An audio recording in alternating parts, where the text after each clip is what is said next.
میرے پاس اس کا comparative analysis اگر ہم کریں اوور آل دیکھیں، do you think it's necessary? مطلب آرگیومنٹ تو یہی پریزنٹ کیا جاتا ہے نا کہ جی ہم آئی ڈی ایف کی بات کر لیں، وہ بھی کرتے ہیں، سی آئی اے کی بات کر لیں، they are also present, Egypt کا تو آپ نے خود ہی مینشن کر دیا.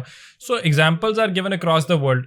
کوشش کی جاتی ہے چائنا کی بات بھی کی جائے 90s والی، اور ہم ساتھ ہی ساتھ ٹرکی کی مثالیں بھی دی جاتی ہیں. سو دی آرگیومنٹ از پریزنٹڈ کہ اٹ از نیسیسری، اور سنس پاکستان کی جیو اسٹریٹجک لوکیشن جو ہے وہ اتنی والیٹائل ہے، تو ہمیں تو بھائی مجبوری ہے ہماری، ہمیں اکنامک مائٹ ان کو پرووائڈ کرنا ضروری ہے دینا. کیا is that the case? Because ہم اس میں کانسٹیٹیوشن اب نکال دیا، ہم نے بھلا دیا کہ کانسٹیٹیوشن ہمیں کیا بتاتا ہے، بیکاز کانسٹیٹیوشن کمپلیٹلی اس کے اپوزٹ چیزیں بتاتے ہیں. But let's be honest, like we discussed earlier, constitution کی کوئی حیثیت وقت ویلیو پاکستان جیسے ملک کے اندر تو ہے نہیں.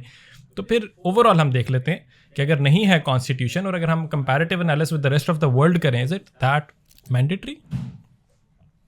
دیکھیے مینڈیٹری نہیں ہوتا، لیکن جس وقت بندہ اینالائز کر رہا ہوتا ہے تو دیکھتا ہے. پہلی بات تو یہ ہے جی کہ جن ملکوں کے ساتھ ہمارا بالکل جوڑ بنتا ہے نا، کہ جن میں ہمارے جیسی حرکات ہو رہی ہیں، تو وہ کوئی اتنی شاندار ملک نہیں ہے. ایجپٹ، میانمار،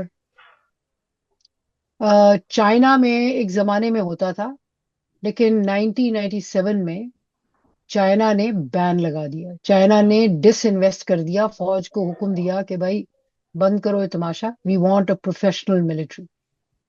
پروفیشنل ملٹریز یہ تماشے نہیں کرتی، بیکاز اس میں وہ انسینٹیو کا ایک سسٹم، ایک گریڈ کا سسٹم ہوتا ہے مل بز کے ساتھ، جس میں کمپرومائز لوگ کرتے ہیں. دیکھیں سیدھی سی بات ہے، مجھے اگر ایوریج جو آپ کا دیکھیں، آپ کی بلک فوج کی جو ہے نا وہ ریٹائر ہو جاتی ہے the rank of major when they're in their 40s.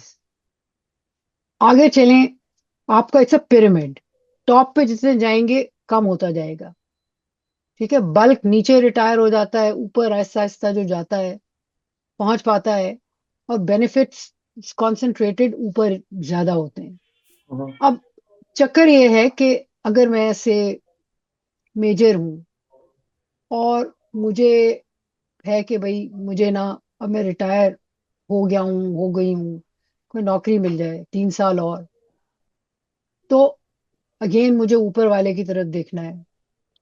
پھر یہ ہے کہ ایک تو میں بھول ہی گئی، ریئل اسٹیٹ کا میں نے ذکر کیا کہ ڈی ایچ ایز ایک بہت بڑا اسکیم ہے نا. How is that? جس طریقے سے یہ زمین ایکوائر کرتے ہیں، یہ کہتے ہیں جی ہم کو پیسے نہیں دیتے، لیکن ایکچولی یہ اگر میری زمین ہے، بہت سارے انسٹنسز ہیں جس میں انہوں نے زور زبردستی سے بھی زمینیں لی ہیں. It's a big scheme. Anyway, اب آپ اس میں یہ دیکھیں کہ آ، مجھے ایک پلاٹ ملنا ہے، یا مجھے ہر آپ نے کورس کیا ہے، وار کورس کیا ہے، کوئی اور کورس کیا ہے، آپ کو ایک پلاٹ ملتا ہے. جب آپ کور کمانڈر ہیں تو ایک کور کمانڈر کی ایوریج اس نے 3 سال ایک کور کو کمانڈ کرنا ہے. ہر بڑے شہر میں ڈی ایچ اے ہے، اور ہر سال ایک نیا سیکٹر، ان 3 سالوں میں ہر سال ایک نیا سیکٹر وہاں نکلتا ہے. ہر سیکٹر میں 2 کمرشل پلاٹ اور 2 ریزیڈینشل پلاٹ کور کمانڈر صاحب کو مفت میں ملتے ہیں. تو آپ اس کی ویلیو آپ ایڈ کرتے جائیں نا. تو اگر میں میجر جنرل ہوں تو میں نے اوپر دیکھنا ہے کہ بھائی میری پروموشن ہو جائے، میں نے اوپر والے کی طرف دیکھنا ہے. میں لیفٹیننٹ جنرل ہوں تو ظاہر ہے گیم اور فرق گیم ہے، میں نے پھر دیکھنا ہے کہ ابھی بنی جاؤں چیف، پھر تو دریا، سارے دریاؤں کے رخ میری طرف ہوں گے. لیکن وہ جو بینیفٹس لینے کے لیے آپ کو اوپر دیکھنا ہے، اور اوپر دیکھنے میں جو آپ کمپرومائز کرتے ہیں on your professional standards in lot of Times. میں نے تو مجھے کوئی 1.5 سال موقع ملا نیول ہیڈ کوارٹرز میں کام کرنے کا، اور اندازہ یہ ہوا کہ آئی تھنک بیسٹ آفیسرز وہ ہوتے ہیں جو کہ جب تک وہ فاسٹ پروموشنل ٹریک تک پہنچتے ہیں بہت اچھے اچھے افسر، بہت اچھے اچھے افسر. اس کے بعد جب فاسٹ پروموشنل ٹریک میں آپ اوپر دیکھنا شروع کر دیتے ہیں، آپ اس ریس میں پڑ جاتے ہیں، اور پھر اس میں آپ کمپرومائز کرتے ہیں. سو چائنا نے یہ دیکھا کہ بھائی اس سے ان کی پروفیشنلزم افیکٹ ہو رہی ہے. انہوں نے کہا جی بند کرو یہ تماشا. دیکھیں آئی ڈی ایف وغیرہ کی یہ مثال لیتے ہیں. اسرائیلی ڈیفense فورس جو ہے وہ ان تماشوں میں نہیں ہے. وہ ہے ڈیفense انڈسٹری میں. ڈیفense انڈسٹری ایک ٹوٹلی ڈفرنٹ فیلڈ ہے جس میں ویسٹرن ممالک میں پرائیویٹ سیکٹر ہے اور آئی ڈی ایف جو ہے وہ ان کا بھی پبلک سیکٹر میں ہے. ہم بھی پبلک سیکٹر میں ہیں بٹ وہ ایک بالکل ڈفرنٹ جانرا آف اکانومی ہوتا ہے. میرا آرگیومنٹ یہ ہے کہ ملبز جہاں بھی دنیا میں ہو رہا ہے ہوں، وہ ایک separate genre of military economy ہے کیونکہ اس میں اکاؤنٹیبلٹی جہاں بھی دیکھیں depending on where it's happening and nature of the system accountability relatively کم ہے. مثلا امریکہ وغیرہ میں یو کے میں جرمنی فرانس وغیرہ یہ پرائیویٹ سیکورٹی میں ہے.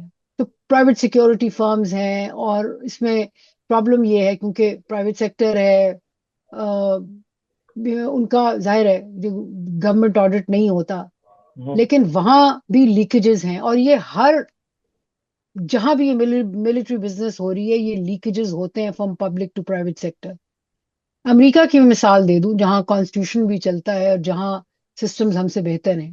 مثلا آپ اور میں ایک فوجی ہیں ہمیں گورنمنٹ نے ہم پہ انویسٹمنٹ کی ہمیں ٹرین کیا لاکھوں ڈالر لگا کے ایک رول کے لیے تیار کیا. تیسرے چوتھے یا پانچویں سال میں نے ریزائن کیا. آئی ٹک آل دا ٹریننگ جس میں گورنمنٹ کی انویسٹمنٹ ہوئی ہے ٹو دا ہوں، پرائیویٹ سیکٹر. اب جب لوگ کم ہوئے تو گورنمنٹ نے کہا کہ اچھا یہ فلانے گیٹ کی حفاظت کے لیے اس پرائیویٹ سیکٹر کمپنی کو دے دو. پرائیویٹ سیکٹر کمپنی نے مجھے ہائر کیا got lot more money from the government and the government is now paying far more on security of that gate which it was paying me. So it lost the money it spent on our training and it's now spending more money. So there is double جسے کہتے ہیں نا it's a double whammy. So leakages اس قسم کے ادھر بھی ہیں لیکن یہ وہ اسٹرکچرل لیکیجز ہیں. ہمارے ہاں تو حساب کتاب بالکل مختلف ہو جاتا ہے نا اور بھی کھلا بیکاز جہاں کانسٹیٹیوشن ویک ہے جہاں ڈیموکریسی ویک ہے جہاں انسٹیٹیوشنل بریک ڈاؤن ہے انسٹیٹیوشنز ویک ہیں وہاں لیکیجز بہت بڑھ جاتے ہیں وہاں نقصان زیادہ ہو جاتا ہے. امریکہ میں جو فوج ہے وہ پھر پگی بیک کرتی ہے آن دا پرائیویٹ سیکٹر کیونکہ پرائیویٹ سیکٹر ان کو پوچ کرتا ہے ان کو لے کے جاتا ہے افریقہ میں ادھر ادھر لڑوانے کے لیے گولڈ مائنز اور کاپر مائنز اور یہ اور وہ پرائیویٹ سیکورٹی افغانستان میں یا کہیں اور. سو یہ وہ ہے. آئی ڈی ایف بھی اسی کھاتے میں آتا ہے. یہ اپنے آپ کو فٹافٹ سے نا ساری دنیا کے ساتھ کمپیئر کر لیتے ہیں حالانکہ نہیں کر سکتے. ہمارا سلسلہ جو ہے وہ ہمارا جو ملتا ہے وہ ان ملکوں سے ملتا ہے ایجپٹ میانمار ٹرکی میں. دیکھیں ٹرکی کا economic pool at least until recent ان کا اکنامک پول بہت بڑا تھا اور وہ ویلفیئر انسٹیٹیوشنز ہیں جس میں اویاک جو ان کی ویلفیئر فاؤنڈیشن ہے تو انہوں نے وہ تو ان کے ساتھ تو میجر سب کانٹریکٹرز ہیں ان کی گاڑیاں بناتے ہیں یورپین کارز یہ وہ اکانومی کا پول بڑا ہے لیکن اگین اٹس پرابلمٹک. اینڈ ہم نے دیکھا کہ ٹریڈیشنلی آرمی ان کی کتنی طاقتور تھی. یہ تو پچھلے جس سے کہتے ہیں کہ کوئی 10-12 سال سے ان کے ہاں شفٹ آیا ہے اور آہستہ آہستہ آرمی کا رول کم ہو رہا ہے لیکن OYAK is now a company like operating like any other. So اس لیے اس کو وہ کچھ چھیڑتے چھاڑتے نہیں ہیں. اور دوسری بات یہ ہے کہ ابھی بھی وہ ایک ڈپینڈنسی جو ہے پولیٹیکل ڈپینڈنسی کہ آپ you want to at least keep them silent فوج کو اس لیے آپ گورنمنٹ جو ہے اردوغان کی وہ اس کو زیادہ چھیڑ نہیں رہی. میں سمجھتی ہوں کہ فوجیوں کا اکانومی میں کوئی رول نہیں ہونا چاہیے. دیکھیں سمپل سی بات ہے، جب لوگ فوج جوائن کرتے ہیں ان کو پتا ہوتا ہے، یا سول بیوروکریسی، میں آپ کو بتاؤں میں نے کوئی 11 سال سول سروس میں بھی گزارے ہیں. تو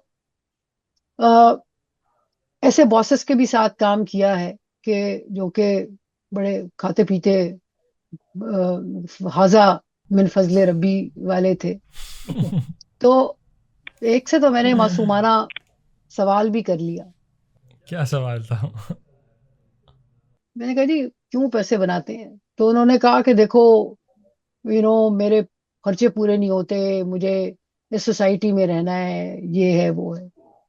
تو اب بات یہ ہے کہ یہ جھوٹ بول رہے ہیں لوگ اپنے آپ کے ساتھ.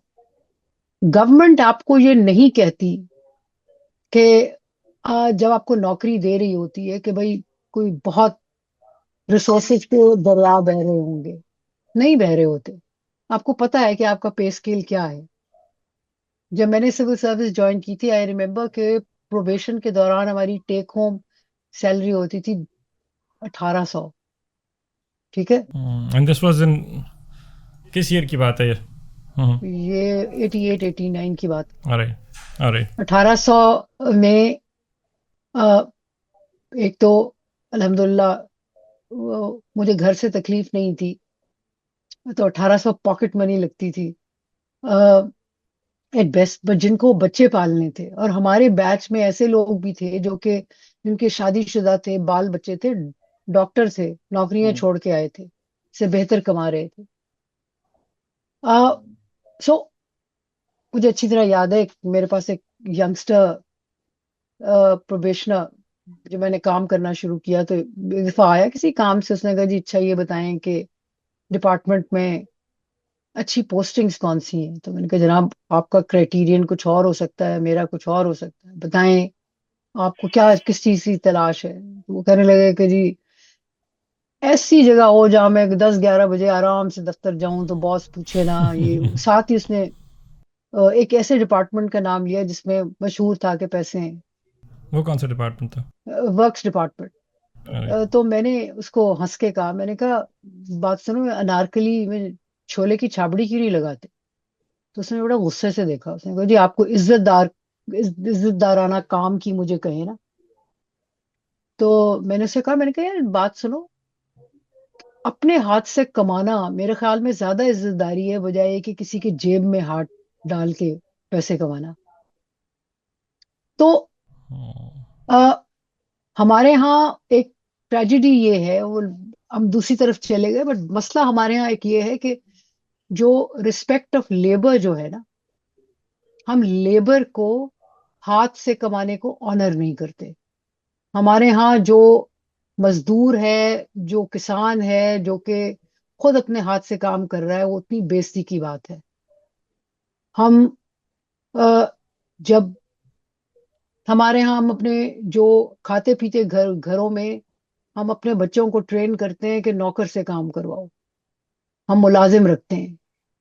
سو یہ چیزیں جو ہے نا ہمارے ہاں ایک سوشو کلچرل دقتیں ہیں جو کہ انکریج کرتی ہیں کرپشن کو.